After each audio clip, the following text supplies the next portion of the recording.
Kecelakaan bus pariwisata terjadi pada Sabtu lalu di Desa Palasari, Ciater, Subang, Jawa Barat. Rombongan SMK ini sama sekali tidak berharap acara perpisahan yang menjadi tema acara awal menjadi perpisahan yang sesungguhnya kepada 11 korban meninggal akibat kecelakaan fatal ini. Jika belajar dari kecelakaan tersebut, Komite Nasional Keselamatan Transportasi meminta masyarakat atau pihak sekolah agar menyewa bus wisata dari perusahaan yang legal dan berizin. Nah, kami akan mengajak Anda berkaca dari kecelakaan bus di Subang ini agar peristiwa serupa tidak terulang kembali di kemudian hari. Berkaca dari kecelakaan bus di Subang, Jawa Barat, kalau kita melihat berdasarkan data dari KNKT, sejak 2023 hingga 2023, maksud saya, ini sesuatu yang memang perlu kita perhatikan terkait dengan kecelakaan ini. Sedikit kita review 2023, ini ada 8 kasus kecelakaan besar yang melibatkan bus pariwisata. Sedikit mungkin kalau saya membacakan kasus yang sangat viral juga dan menyayat hati kita karena di tahun 2023 itu ada 4 kasus, di mana juga terjadi dari bulan Januari, ya kalau kita lihat hingga di Desember 2023. Jumlah korban meninggal dunia juga mulai dari 4 orang hingga belasan orang. Dan di 2024 ini, bahkan sejak Januari hingga saat ini, sudah terjadi 4 kali kasus kecelakaan yang mengakibatkan korban meninggal dunia dari baik itu awak bus tersebut maksud saya, kemudian juga korban pelajar yang mengikuti pariwisata. Tapi yang menarik adalah sebenarnya kalau kita bicara mengenai kasus ini, kenapa kita selalu menjadi sedikit khawatir ketika anak-anak kita akan melakukan liburan menggunakan bus seperti ini karena memang banyak hal yang perlu diperhatikan. Kalau kita bicara mengenai keamanan, salah satunya adalah bagaimana dari pihak sekolah maupun penyedia jasa penyewaan kendaraan tersebut harus memperhatikan sejumlah hal yang penting. Kita lihat kalau kita lihat di sini ya, salah satu kasus yang sering terjadi adalah remblong.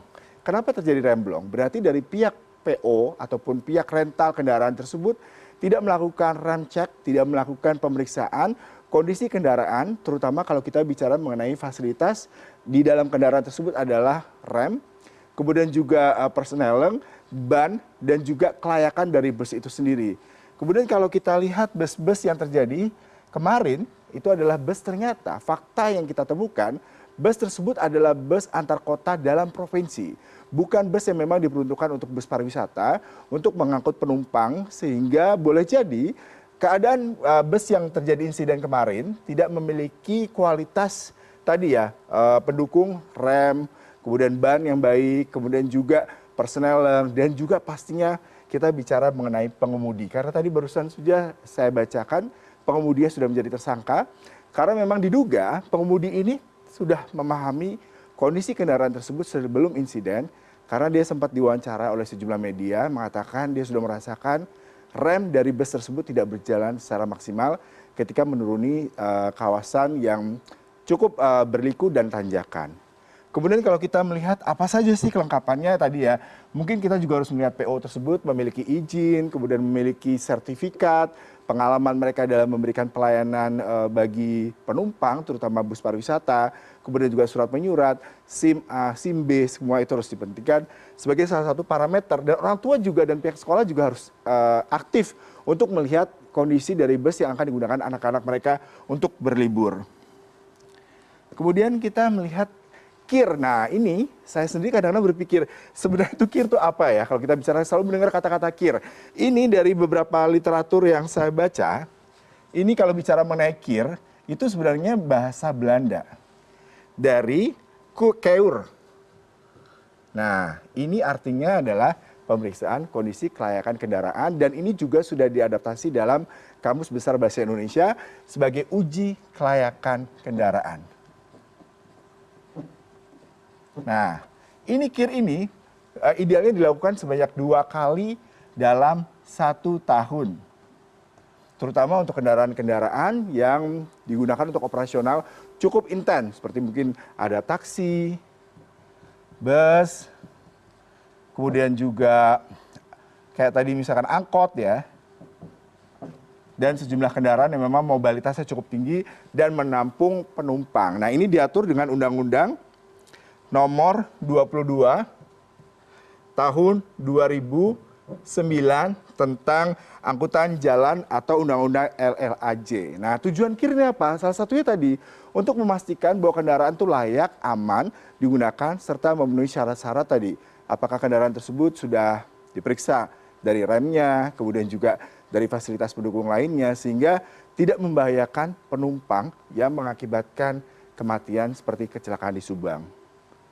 Selanjutnya kita melihat nih, ini menjadi sangat ironis ketika kasus kecelakaan ini menjadi headline di sejumlah media internasional. Mengapa menjadi headline? Karena memang kasus ini sudah berulang kali terjadi. Seperti di awal tadi saya katakan, bahkan dari 2003 hingga 2004 sudah 8 kasus dan menyebabkan kematian puluhan anak-anak yang seharusnya bisa mencapai cita-cita mereka, selalu sekolah, mereka ingin melanjutkan pendidikan dan masa depan mereka lebih baik.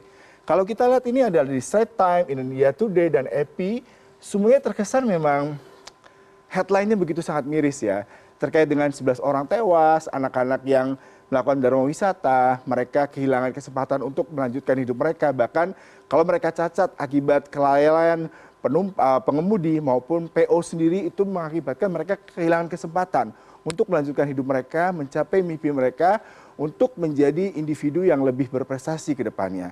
Jadi catatan kita adalah bahwasanya sejumlah hal ini menjadi perhatian. Tadi saya sedikit membaca, mungkin sebelum saya melanjutkan topik lain, tadi ada masukan dari PJ Gubernur Jawa Barat yang mengatakan bahwasanya mereka memberikan surat kalau kita himbauan ya kepada pihak sekolah untuk sementara waktu menunda semua aktivitas yang terkait dengan studi tour sehingga proses penyidikan, kemudian pemeriksaan, dan juga bagaimana ke depannya infrastruktur sekolah dan juga pihak penyedia jasa bisa memberikan rasa aman, nyaman, tidak hanya bagi murid, tapi juga guru dan juga orang tua yang pastinya akan sangat terpukul dan kehilangan ketika anggota keluarga mereka menjadi korban.